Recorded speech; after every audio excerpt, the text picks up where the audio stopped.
Good morning. So I'm gonna shift my. Keep forgetting to shift my browser over here. So now I actually look like I'm looking at the camera. Good morning. We had a little bit of a late night last night. Our family game night stream on Twitch went way longer. Usually it's a 2-hour stream, and I'm done at 9. We went till midnight because we took our guild hall last night, which was a dungeon. And so there's a big difference between claiming Guild Hall and Guild Wars 2 versus Guild Wars 1, where you just paid money and you got a Guild Hall. Now it's you have to take it over. So we had to clear it, and we had a 5-man team. Had a friend of ours from the Philippines, and Val and I, and Issa and her partner Josh, and a couple of deaths, lots of deaths, but we did it, and now we have this beautiful guild hall to explore. So if you play Guild Wars 2, hit me up. Otherwise, work and sleep pretty much, and teaching, and lots of stuff going on. But I will let you jump right into your books if you would like to. Okay. I have a book here. It's by Leslie Ellen Jones. This is Myth and Middle Earth. I think the name says most Pretty of much, what yeah. I need to say. But I mean, there's basically it ties references to older myths, things that existed before, things like Celtic myth, Welsh myth, stories from Shakespeare, like Macbeth, things like that. Looks at places that may or may not have been fictional, like Atlantis and other places like that, for like the Numenor, things like that. So there's a lot of interesting references made in there for where some of his myth comes from. Very cool. Mm-hmm. Cold Spring Press. I picked that up at Chamblin Book Mine, one of the trips when we went to Chamblin's Book Mine.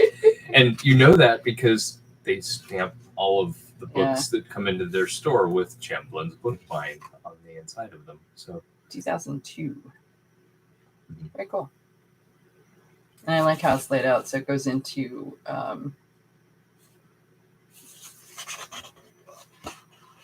it's very neat and organized.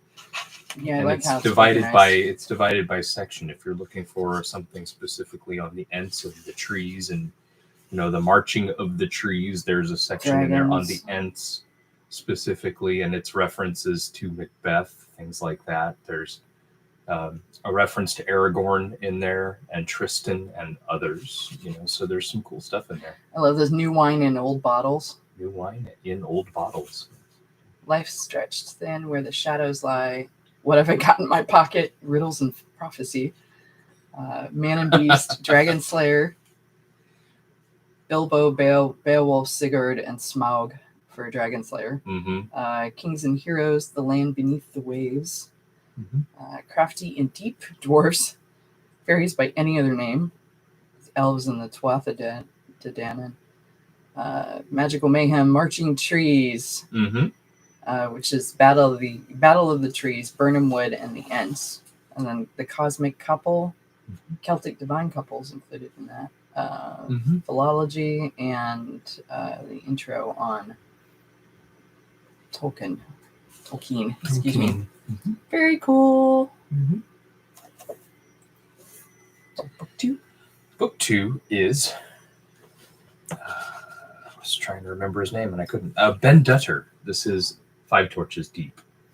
5 Torches Deep takes the 5e rule set, makes it simpler, makes the classes simpler, makes a lot of these things easier. I wouldn't say easier, makes them explained probably better in some cases. It takes a look at some of the things that people loved about first edition, second edition, things like having hirelings and things like that. So if you have a high enough charisma, you have a lot of followers, or you have people that you can hire to do some various jobs for you, things like that, like checking to see if that door is trapped and other things. Is there a pit over there? I don't know, sir. Well, why don't you walk over there? I mean, this kind of stuff, that's the kind of stuff you hire. That's not a mimic. For. No, that's not a mimic. No, sir. I think it's just a steel box. Oh, okay, great. I did that at Christmas when we got our when I got everybody our coin bags. Mm-hmm. That looks really cool, and I like a lot of the D&D modules that are coming out. Issa and I are both working on D&D. This is its own rule set. It takes 5e. It takes the classes. It only takes 4 of the classes. It takes Thief, Zealot, Fighter, and Wizard. And Ranger? Well, Ranger is included under Thief, actually. Okay. Because basically what it does is it takes a subclass. I always play Ranger. It takes a subclass and gives you, these are the things that you get as this subclass. So you have Assassin, Bard, Rogue, Barbarian, Fighter, Ranger is actually Warrior, actually. So Zealot I really like. Zealot is the one that has Paladin and Cleric. And it kind of streamlines it, puts what your bonuses and things are in a box, and says these are the things that you get if you are whatever this thing is. Magic is much more dangerous. It's more like playing with plutonium and something blowing up in your face. There are injury tables in there. There's all kinds of stuff in there, stuff that we love from 1st and 2nd edition. That things like permanent injury, or things that you would really see in the world that you don't in 5th edition. So it's a Ranger archetype. You gain your proficiency bonus to wilderness creatures and perception checks. Gain 1 feature at level 3 and level 7. Immune to weather, advanced track or hunt, ignore different terrain, advanced to monster info. Ranged crit 19 to 20, only need half sleep. Can't get lost, and advanced to stealth. Advantage to stealth, yeah. Which means you roll 2 20-sided dice for stealth checks.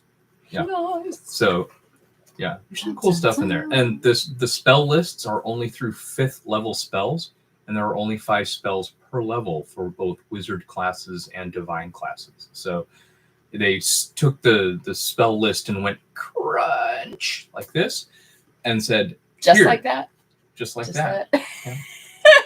And the descriptions are much easier. Ben and Jessica Detter. Yes. Because you left off Jessica. Well, most people just refer to him because he's written many other books. Yeah, but still. What? don't give me that look.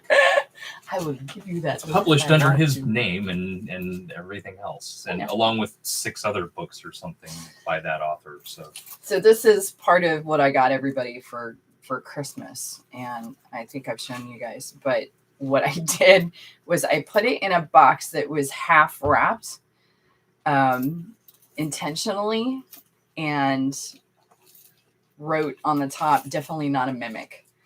And everybody got a kick out of it. But they're coins that you can use for tabletop gaming. So it's got 4 different. Yeah, 3 or 4, definitely. Yeah. And definitely 3. They're really well made. And so that was a lot of fun. Everybody got really excited because we need to play some more D&D. We haven't done it in a while. We did our last 2 campaigns over, actually our last 1 campaign over Zoom. Mm-hmm. So this morning for me, drawing is a big thing, and I started the illustration club in January, and we have our next meeting March 3rd, which is 8 p.m. on Thursday nights, the first Thursday of the month, Eastern Standard Time. And we are doing different topics depending on what people ask for. We had somebody this last time ask about colored pencils, so we're going to go into colored pencil swatching, how to make your own swatch set, techniques with shading, with colored pencil, that kind of thing. So we're going to have a lot of fun with that. But one of the things that I brought out after we finished talking about our topics last time was I have this 642 Things to Draw book that I love, cool. That I was very underused, and it has different sections. So this one is like the moon and apron and antelope, bricks, an uneventful street, and petroleum jelly. I'm not sure how I would draw petroleum jelly unless I went into like the jar. Drop the other one. Gelatinous cube. So that's the only thing I can think of that I would draw probably. Yeah, I've got my red one in the bedroom too. Yeah, but Kickstarter. Mm-hmm. But I did a corkscrew, and it turned out looking like a character, like a monster or something. Well, they look kind of like a face, so yeah. I mean. So I did my corkscrew. So like a squid or something. This is by. Let me see what press this is. I think it's in here. It's Chronicle Books, 2010. They have a mini version of this. They also have a prompt book on 642 things or some variant to write.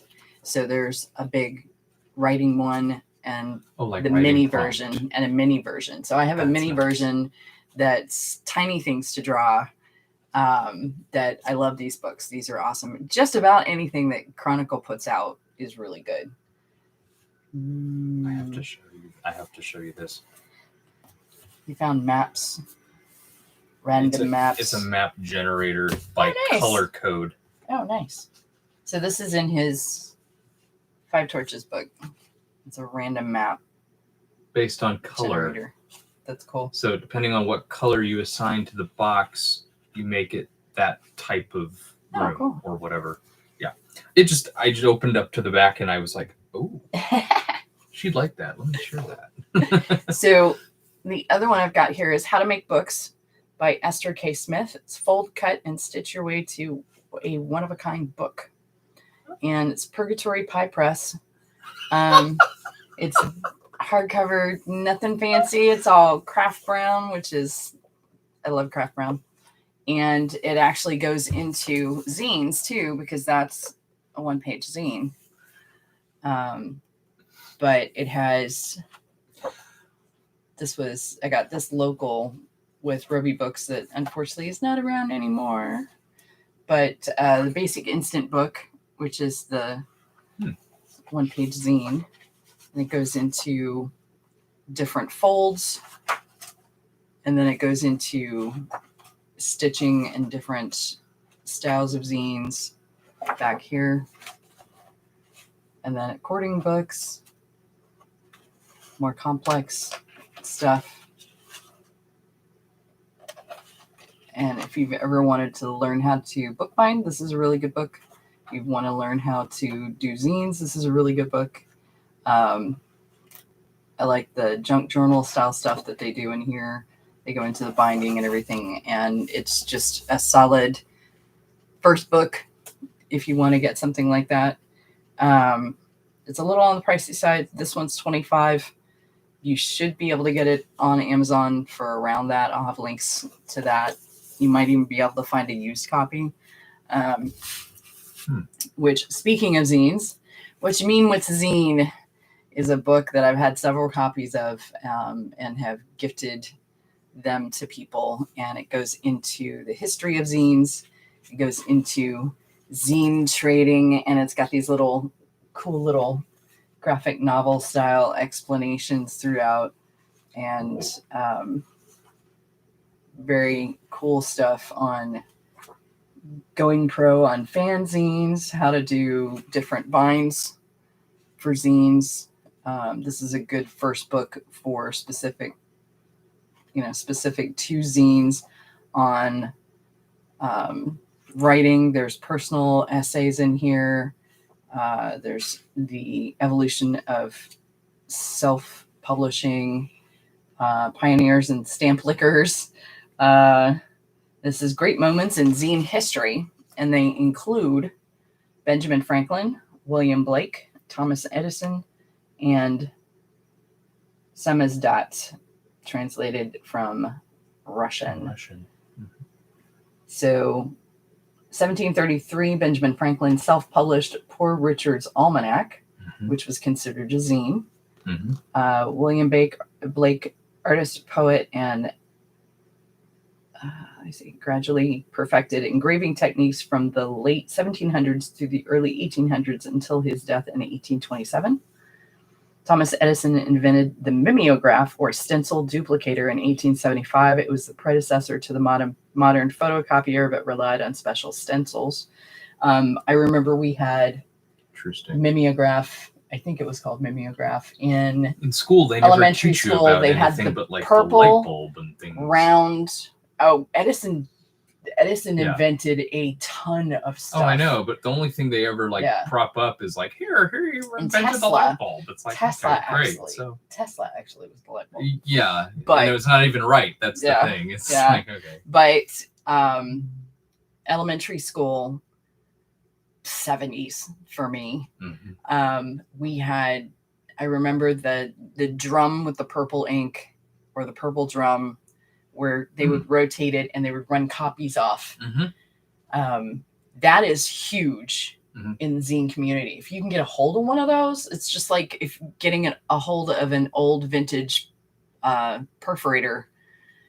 If you do artist stamps, if you do faux postage, which technically you can use a sewing machine with a blunt needle, and which a lot of people didn't think about. I had found that out a few years ago and have been spreading the glory of this ingenious, method. But if you can actually get one of those copiers, one of those early copiers with the crank, oh my gosh, they're pretty highly sought after, and then there's different techniques like risograph, and which is a little more complicated, but this is just a really good, it goes into the art of the interview, even down to, what to wear, guidelines for that kind of thing. Now, most of us are doing interviews via Zoom and everything now, but you still got to dress for it. It's like my mom used to say, people can hear your smile. So, because she did a lot of phone reservations with the airlines. And she's people can hear your smile on the other end of the phone. And obviously with Zoom, they can see your smile too. But being dressed for the occasion, like even if I'm working from home, I still get dressed. I still go about my day like I'm going to the office. And it's, that's that mentality and that shift from I'm not working to I'm working, kind of thing. Yeah. So this is just a great little first book for zines in particular. If you just want to get one and you're going to do books, do this one. If you're going to dive down the rabbit hole with zines, definitely do this one. This one came out. They've got funchicken.com on here. It was self-published. This came out in 2006. It was a mass contribution kind of thing, and it's an imprint of Houghton Mifflin Company called Graphia. Printed in Boston, 2006. So, very cool, very fun. I get used copies and spread them around the zine community. I think I may have one or two copies that I will probably do a giveaway at some point for the Illustration Club. So, Illustration Club, like I said, we're doing colored pencils. Our next one is March 3rd. It's Thursday, 8 p.m. Eastern Standard Time. It is via Zoom. So if you're interested, drop me a reply below, or you can send me a message on your preferred social media, I am Renmeleon literally everywhere. So, media, so gaming, Guild Wars 2, we've been doing did the Guild Hall thing last night. I've seen that there's a new expansion coming out for Horizon Zero Dawn. And it is Forbidden West.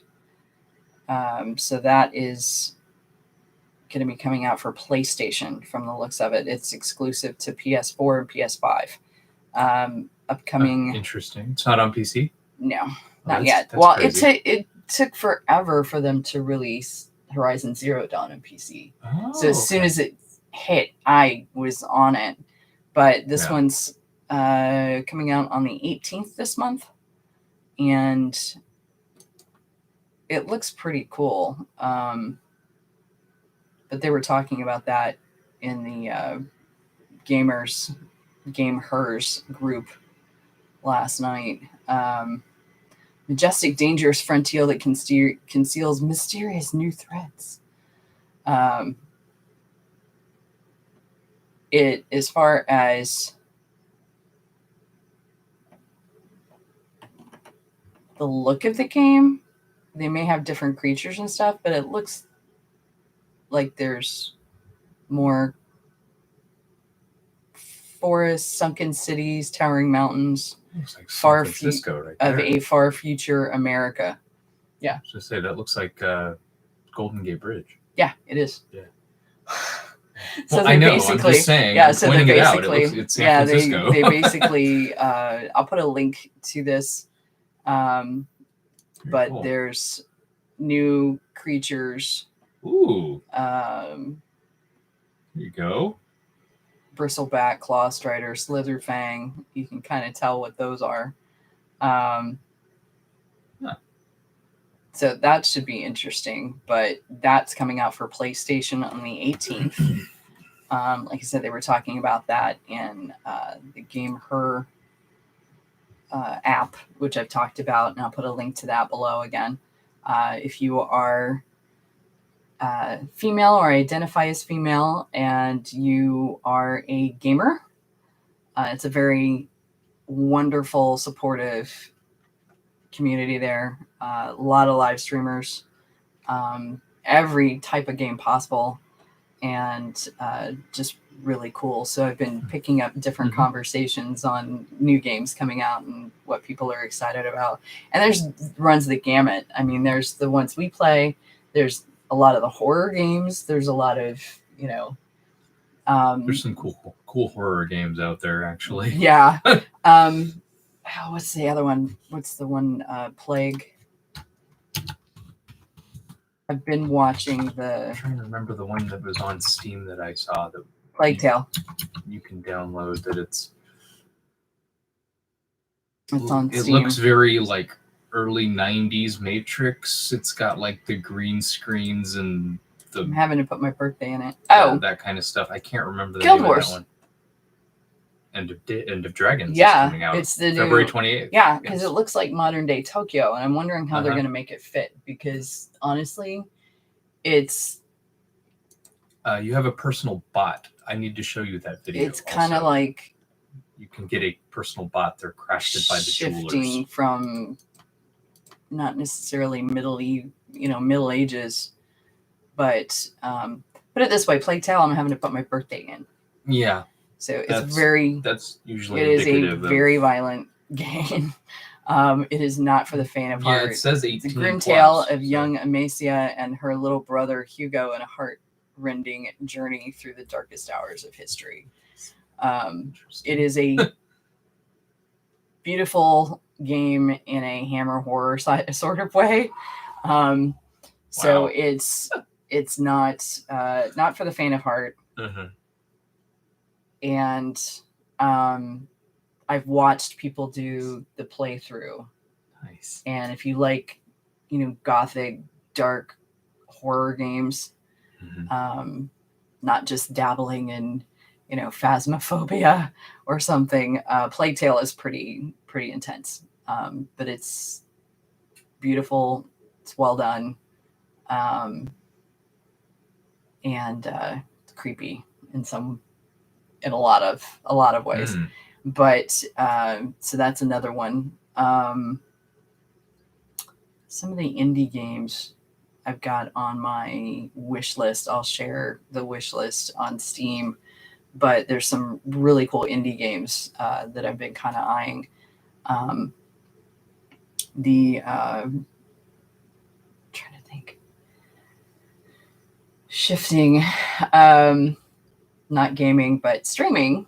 The last 2 episodes we have to watch for Boba Fett, Book of Boba Fett. Yes. They just came out with the last one, which was 7.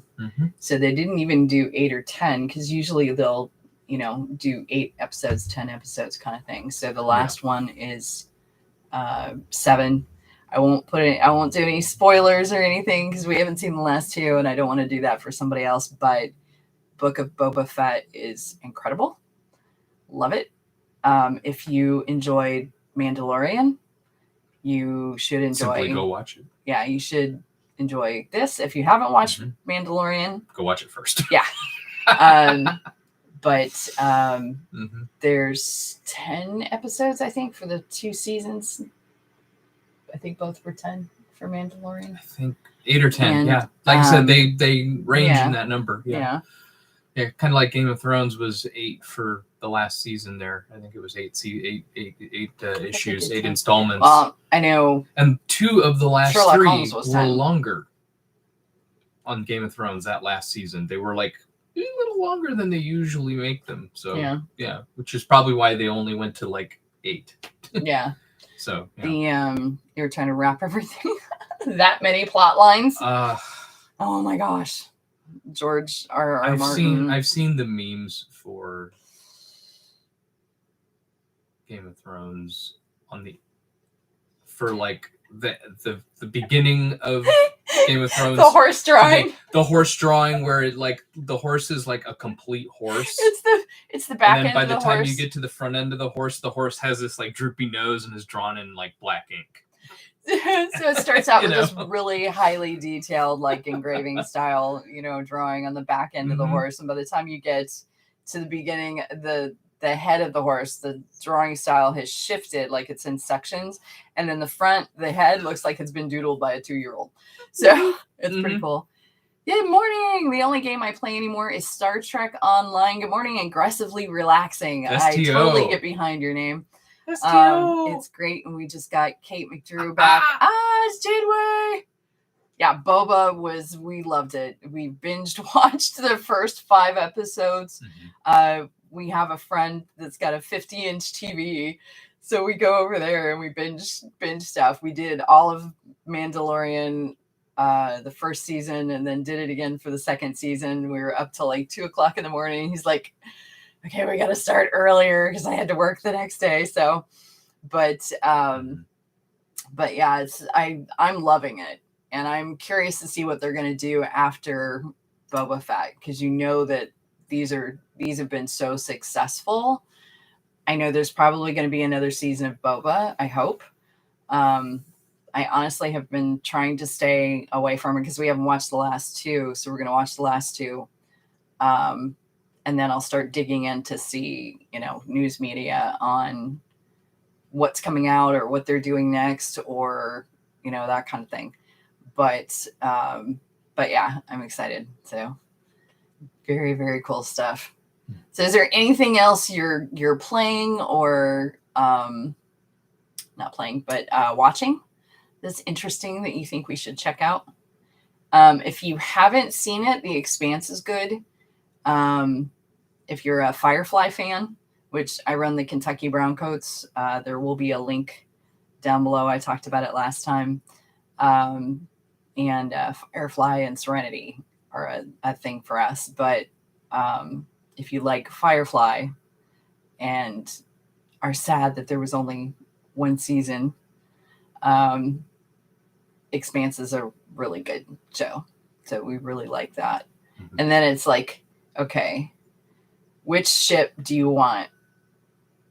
the Millennium Falcon, Serenity, or the Rosinante?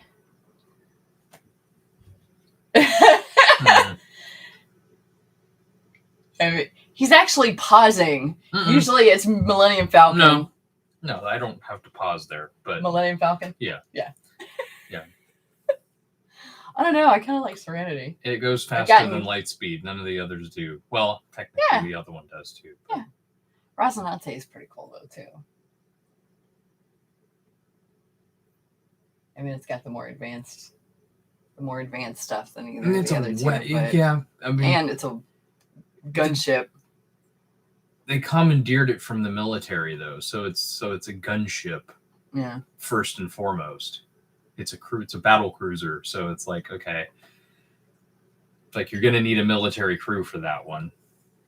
You don't need a military crew for a Millennium Falcon. I like the way it sounds stupid, but I like the way the kitchen's laid out because it's got like green stuff where there's like actual plants growing in there. So I kind of like the Rosinante, but I really like Serenity. So, so me looking at the practical side of things, it has its own gardening area.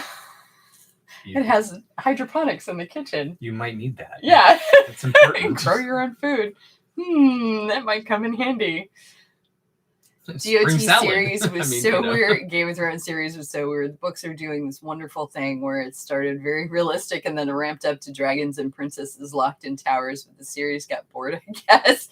Yeah. The Game of Thrones series is definitely, I haven't read the books. Val has read the books. Or at least the first three. Yeah. And I was working on the fourth one, but I've read the first three. Yeah. Yep. But I don't know that he's ever going to finish writing the series. I think he's still working on the one, and I know his health isn't great, so everybody's been kind of, having to shift to a TV audience, basically. There's a lot of things that you have to do that do or don't fly from books. That's why the books are always different. Usually there's very few things that I've seen where it's exactly the way the books are. I think Hugo was pretty dead on. Brian Selznick's Hugo book. But there's a lot of references to history in books are Game always of better Thrones. Anyway. There's a whole segment of Game of Thrones that's based loosely on the historical happenings of the War of the Roses. Yeah. So there is some element of this is the kind of stuff you could read about in history too, there. So history is not kind. You can read history and go, wow, did that really happen? Yeah. And yes, it did. Case in point, I'm going to close with this because we're out of time. On Masterclass, there is a class by Margaret Atwood on writing. Margaret Atwood is the one that did Handmaid's Tale and a ton of other books, but she has never written anything that is not true and happened in history somewhere in the world. She's specific to that it has happened before. It has actually happened somewhere in the world at some point in time. And so it's pretty cool. The audiobooks are so much fun. Every once in a while, it seems like Martin gets hungry and writes the 3 pages of food description, but otherwise Game of Thrones books are great. Yeah, I've seen that. Yeah. I've heard that. I've seen memes on it. That's too funny. It's be like Guild Wars 2. I'm constantly hungry because of these you're the one that took damn cooking recipes. as, I know. As so I'm like profession. master chef almost. I'm working on the last part of 500. Some of the stuff everything that makes you me make, hungry. Some of the stuff that you make after level 400 is feast level amazing. It's so good. And it's just like and now I'm doing stuff for Guild now soon. So but anyway, thank you for joining us. We have our next one. It's Thursday morning. We're always here Thursday morning, 9 a.m. Eastern Standard Time for half an hour. And hanging out and talking books and movies and comics and games and whatever else we found on the internet. Basically, enjoying our coffee, which is our Sixth Avenue. Sixth Avenue Bistro. Seattle's best. I do have an Amazon wish list for coffee, for ideas if anybody wants to drop ship us anything to try. Same thing with tea, or recommend books, anything like that. We're totally into trying new things, and we like pushing ourselves out of our comfort zone with reading different genres and everything. So you have a great rest of your day too. Mm-hmm. Yeah, Atwood, there's several books, but she says that in the trailer, so I will post the link to that down below so you can watch that after. It's her little masterclass interview. Yeah. Mm-hmm. But I love masterclass. If you only do it once, you can jump in with a friend, and there's a buy one get one that you can do one time, the first time that you sign up for it. And it's $180, but normally it's almost that for one or two of the classes. So if you jump in, you get access to everything for a whole year. And if you split it with a friend, it's $90. It's worth it. It's more than worth it, especially if you like to write. But there's cooking and writing and all sorts of stuff in there. But you have a great rest of your week, rest of your weekend coming up. And stay safe, stay well, wear your mask, wash your hands, take care of yourself, take care of each other. And we will see you next week. My next live stream on Twitch is Saturday at noon Eastern Standard Time. And we're going to be doing some art and some bookbinding. So I will see you then. Take care.